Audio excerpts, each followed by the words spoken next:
This is Serene at Serene Vocal Studio. I'm starting the video here in my kitchen because I need to finish cooking these noodles. So welcome to my kitchen. I'm not gonna give you a tour because I worked in my studio this afternoon, morning, afternoon. Oh my, don't look there. And I was able to get a lot done. And I need to cook these noodles for Italian night before I go down to the studio for like the rest of the day, because today is a day of mucho grande teaching. Also, life update, I've been learning Duolingo. So if I throw in random Spanish words here and there, you want purple. Random Spanish words is because I have been working on my Spanish and Duolingo for multiple reasons. I don't expect to get anywhere quickly, but it's something that it's like slow and steady. So I follow the Food Nanny on Instagram, and she's so fantastic. Her videos crack me up with how much she loves food and the inspiration I get for food. Oh my heavens, don't even start with me. I have projects beyond projects, okay? I have pineapple to cut for my family. I have avocados to ripen for guacamole. I'm gonna make a butternut squash soup. I have dates that I just bought. They were on sale. I have goals to make like Lara bars. I have a child. You have a spoon. Let me see your spoon. Let's show. We've got a spoon, man. I have sourdough here. Got oranges to juice, and those were on a great deal. Anyway, so that's kind of what's on my counter. Lots of projects, basically. But you know what? The projects with food are just going into life this week because it just needs to be a work in progress. And anyway, so I follow the Food Nanny, right? And on Tuesdays apparently is Italian night, and I always love a good cadence for food. I think Monday she said is her comfort food, Tuesday is Italian, Wednesday is I don't know. Anyway, she has this whole thing. Friday's pizza night, Sunday's tradition, Saturday's grill, something like that. So it was like open enough to like choose your own stuff, but closed enough to have kind of a blueprint for the week. So anyway, that's what I'm doing here. So when I get done here, we'll take it downstairs and we will start the real video. So besides the fact that I didn't actually finish learning Spanish in like middle school and high school, I need to learn it now for many reasons. I'm feeling called to. You got a car? Sweet. You want to show your car? Nice job. I got a car. Yes. I got a car. Thank you. So you could argue that, such a huge population of the world is Spanish, and it's just, the more languages you have under your belt, the better. I've never felt very confident in languages, which is funny because it supposedly takes it's part of that artsy part of your brain, but I also think it's very like memorization and analytical, which I should be good at. I should be good at it, but it's just not easy for me. I'm losing things. It's fine. I don't have my tripod on my phone right now, which I probably should. I've got 2 minutes left. It'll be fine on these noodles for the Italian night. The Food Nanny would be so proud. Anyway, so 2 big reasons. One, I have a sister-in-law who's from Spain and speaks Spanish, and she's learning English, but I figured I could help bridge the gap between her learning English and really start to learn Spanish myself.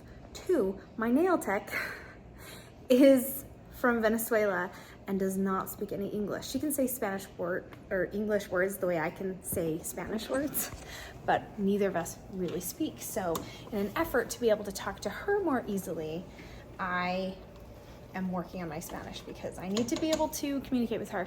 Currently, we have somebody there who bridges the gap for us, but maybe at some point we'll be able to bridge the gap without somebody there. So anyway, she's done a beautiful job. She relocated to the United States from Venezuela this last May. And the story of her family's immigration is like so amazing. It took them 6 months to get, no, technically it took 5 months, like 5 months to get from Venezuela to the United States. So it's like this real live pioneer story. So really cool and really fascinating, but love to support people who are looking for a better life and, family helping family. So anyway, you should do my nails. Aren't they cute? Yeah, they're so cute. So cute. Testing, 1, 2, 3. Hey now. Hey, welcome to my studio. I am down here from the kitchen. I've been thinking a lot about goals lately, and goals as a teacher, goals as a singer, goals as a performer, and even goals that you might have as a student or a teacher, and how I can speak to that, because with this new year, it's January 2023, if you're curious. Going into the new year, it's a great time to reset. So that's what I'm going to focus on today. I did a previous video talking about my studio and my new studio, and I gave a studio tour. I'm sure there's little things that have changed here and there. I add details and fluff and fun and hopefully organization. Some of that organization is still in the works. My closet, for example. Shh, don't tell anybody, it's a secret. When I come back to the studio after a holiday, I love to reassess my own goals as well as my students. And so I have a physical book that I know and love, that I keep all of my notes and my students on. I have some digital books that not digital books, but like digital documents that I use for song tracking with students. But I do a lot of tracking in this physical book. It helps me remember what we've talked about, so I don't have to write down every little thing. And it helps me be more present in whichever lesson I am attending. But this semester, I ask every student when they come back, okay, new semester, the semester is going to be 5 months long. What are your goals going into the new year? What do you want to refocus on? Because sometimes at the end of a semester, to be honest, people get kind of burned out and they're ready for a break. So then we did the 2-week Christmas break thing, and it was great and wonderful and lovely, and we ate cookies and candy and had Christmas and relaxed and did nothing. A lot of students, I said, what did you do for Christmas break? And they said, nothing. And it was like a glorious moment on their face, right? So each of these little tabs here represent each of my students. And if I go to one of the pages here, I have, now when I ask about goals, depending on the student, there are some students who are a little more relaxed with their goals, and then there's other students who are a little bit more like, oh, I got lots to do, I want to do lots of things. And it's okay. I don't think you need to guide them to one, like, this is what you should be like aspiring to. You need to really, like as a teacher, so right now I'm kind of speaking to the teacher in you, and possibly if you're a student, does your teacher do this? Do you assess this for yourself? But I ask them to think about a goal that they want to do this semester. It could be a physical goal in terms of, I want to do better. I want to get better at this singing technique or that singing technique. It could be a practicing goal. It could be a goal of how many songs they want to learn. It could be a goal of, I want to do my own personal recital and sing 12 songs or whatever.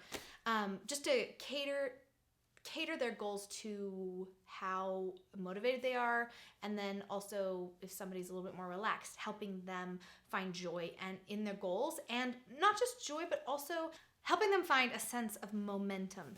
Momentum, that's the word that I was looking for. Yeah, sometimes those words don't want to come to my brain. That's okay. Just breathe, think about it, meditate on it, figure it out. So with this particular student, she is a little bit more like excited about her goals. She has some really big goals. Not all of my students have really big goals, and that's totally fine.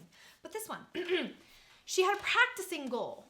She wants to practice for 20 minutes, Monday, Tuesday, Wednesday, Thursday, Friday. Saturday is a flex day, and Sunday is just kind of a break day for her. Now, a flex day means if you had a really busy Tuesday, for example, during the week, you can, if you didn't practice on Tuesday, you can like squeeze your practice in on Saturday, flex day. So, but Monday through Friday, 5 times a week is her goal. But she also, in addition to that, wanted to do a goal of how many songs she was going to learn this semester. And now we have 5 months this semester, and she picked she picked a max goal. She's like, well, I could learn up to this many, but I could also, she was like thinking about it in a very mathematical way. But her max goal of songs that she wants to learn this semester is 8 songs. 8 songs for 5 months, which is kind of a lot of songs depending on the difficulty of the songs. If you already know the song, if you have to learn it from scratch, there's just a lot of elements that go into whether or not you can achieve an 8 song goal, you know? If I do 8 divided by 5 months, that's like 1.6 songs. So that's like a song and a half, little more than a song and a half. So we will see. We're going to be focusing on some very specific things this semester at Serene Vocal Studio, one of which you are familiar with on my YouTube channel because I post about it in the spring and then I like forget about all my videos and I just talk about my recording sessions. Spring is when we do our recording sessions. They are so fun. They are such a good, you could say they're a goal. They're a good goal and something to work towards for the students. Kind of like in dance, like students work towards a competition or whatever they practice really, really hard for. This is similar to that. This is something that they get to work towards and is really fun, and there's a result and they get to have the result and they can just enjoy it and share it with their family, or they can like make a video, like a music video, and share it over the world and become famous, whatever. Generally, I'm the one who makes the videos because I know about these things. Let's talk about somebody who maybe is a little more laid back in their practicing. This student, she wants to learn 5 to 7 songs this semester. I think that's a pretty, that's a very, very doable goal. It'll push her a little bit, especially if she goes into the 6 and 7 song range, but it will help her not stay stagnant. It's really frustrating as a student and a teacher when a student doesn't seem to be making any progress. And not that progress is an indicator of how good you are as a teacher or how talented they are as a student. It's not.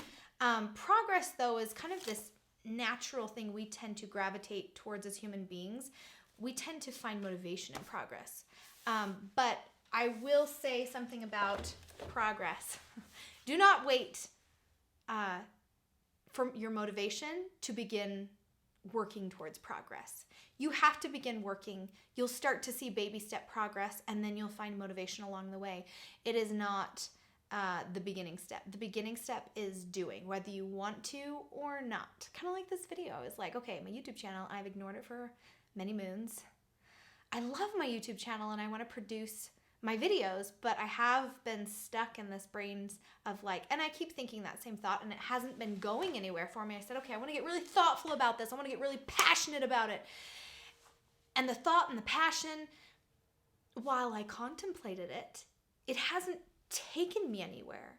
It hasn't taken me to go, oh, this is what I should do with my channel, inspiration, everywhere, right? It hasn't given me that time, has, well, given me a little bit of a break in terms of just like not having to produce so much and be so stressed. I think it's important to de-stress at times, but it's helped me realize that even if I don't feel super inspired about a video that I'm making that I want to produce or that my audience wants to see, I should do it anyway. Motivation or not, because within the work, I know that I'm going to find what motivates me. I'm going to find that even though I do things that maybe all of my audience is not that excited about, I will find things that I will like to talk about and I will find passion about, because I think the thing that became frustrating for me, when was it? Last year? Whenever it was that I stopped doing my weekly video and I just kind of was like, hold on. I had gotten to the point where what I was producing I wasn't proud of, and I wanted to do, I didn't want that. It didn't give me a sense of, I want to show up every week for this. And at that point, you know, you could say, well, you just needed to keep working through it. You needed to keep going. And I could have said that to myself, but instead, I just decided I'm going to take a break. I'm going to take a break, and it's going to be fine. And at that point, I said, well, I'm going to find more inspiration. I'm going to find my passion. I'm going to think about what it is I want this channel to be. And that's where I wasn't doing anything, fell stagnant, would think about it every once in a while, going, I should do that again, right? And nothing would happen, right? And so I think it's a good lesson for us in the new year that even if we do not have motivation, but we have a desire to have motivation to do something or to work on something or to learn a song or to develop a skill, whatever it is, whether it's in voice, whether it's a teacher, whether you're a teacher, whether you're a voice teacher or not, or a school teacher, whether you produce YouTube videos, whatever it is you do, don't wait for the motivation. Just start. So this is me showing up today, just starting. And it's like, well, what do I talk about? I'm like, well, what have I been talking about literally for the last 2 weeks since we came back from holiday? I've been talking about goals. I've been thinking about goals. And I know there's a lot of love and hate on both sides in the social media world of, yes, you need to have goals and resolutions and blah. I like to think of New Year's resolutions more as goals than as resolutions, because sometimes I feel like if it's resolved, I'm going to fail. But I like a goal because I don't have to resolve to be 100% perfect with the goal. I can just resolve to have a goal, and then my goal can be a little bit more lenient, and I just have to show up regardless of motivation, right? And then the other side of that I've been hearing on social media is you shouldn't have goals. You shouldn't have resolutions. You should be having goals all throughout the year. And that doesn't ring true for me as well. It's like good, bad, good, bad. Everything is like so polar opposite that I'm like, okay, can we find some balance? Let's have some balance. Let's have some goals that ring true for our souls and can help us move forward. I would encourage you to take this new year to reset your thought process on how you've been showing up as a singer. Reset your process on how you've been showing up in auditions. Reset in terms of how you've been showing up as a music teacher or a voice teacher, and think about, is there changes I want to make? If they are, what are those changes? Write them down. Writing is fantastic. I wrote down a bunch of goals in my planner that's over there. And whenever I feel a little bit unfocused, I can go back and just flip back and say, okay, what am I supposed to be doing in Serene Vocal Studio? What am I supposed to be doing in my personal goals? And then I had like Serene Vocal Studio, like in person, but then also my online goals, like my social media, my YouTube, my Instagram. I am not on TikTok. I may have a created account, but I'm not on there, like at all. I deleted the app off my phone. I know a lot of creators create content for TikTok and love TikTok. To me, it turned into a time suck for all of 2 days that I had it, and it just didn't ring true for me, and I didn't think my audience came from TikTok. So here we are, still on YouTube. I enjoy YouTube, and still trying to grow over on Instagram. So I feel like I am trying to find more consistency in those things and show up regardless of motivation. I think that's the title. I think I had thought of a title for this video, but now I'm like, rethinking that title, whatever. But I'm here today, and I'm really excited to rethink the new year with you. In the comment section below, let me know what your New Year's goals are. What category do they fall under? Do they fall under business, personal, your own like physical body, or the like talent type stuff like music? Like, what are your goals for the new year? Do you have relationship goals, pie making goals? Oh my goodness, I heard of a goal the other day. Somebody was like, I heard of this goal and I want to have goals like this. The person was like, I want to get better at pie making. So every day or every Sunday, they made a different pie, and they learned and they practiced how to make pies every Sunday. And I was like, what a great goal. I am totally vibing for that. And also, where are my pie makers? Be my friend, invite me. I can invite myself if you're too shy to. But I'm like, yes, those goals totally vibing with. So let me know what your goals are in the comments below. Thank you so much for joining me here at Serene Vocal Studio. Thank you for being patient. Thank you for showing up and subscribing to my channel. If you haven't yet, subscribe below. We have a lot of fun and growth together in the new year. So thanks so much. Peace.